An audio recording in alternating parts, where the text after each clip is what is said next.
So your team just drafted Cade York, hoping to follow in the success of another junior kicker that left early from college to go into the NFL, Evan Shooter McPherson. And now you're wondering, is this going to be worth it? Is it going to play out the same way? Are we going to get a generational talent for kicker with a rock solid mindset and nothing but ice in his veins? Well, I'm here to tell you what you're looking at. Cade York is a very talented kicker, no doubt. He has an explosive leg, making a ton of field goals from 50 or plus yards. But when it comes to analyzing kicker talent, you cannot analyze their makes because what? Okay, yeah, congratulations, he kicked it, it had a nice end over end turn, and it went through the middle. No. Instead, we have to analyze their misses, and this is where some things start popping up. Now, I don't know if this is going to translate into the NFL or not, and a lot of this is just purely speculation, but a lot of times when Cade missed, it was on the point in the game when he could have set the team that they were playing against further back.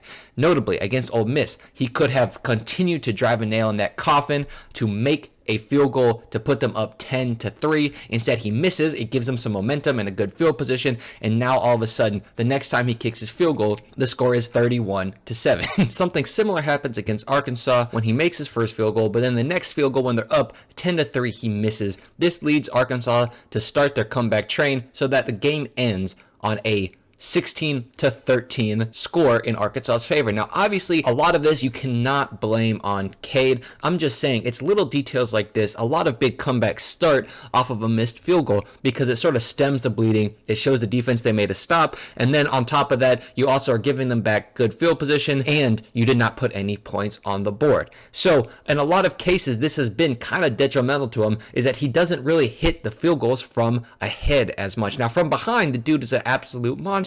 And when it comes to just crushing down opponents, he also seems to hit them pretty good. But it's these closer games where he seems to have struggled just a little bit. So that's just a little bit of what I'm seeing. Aside from that, though, he has a lot of room to develop into a super generational talent like Evan Money McPherson. But it just is going to take some time to see it. And we all have to have our fingers crossed that a lot of what I just saw in watching his tape does not bleed over into the NFL.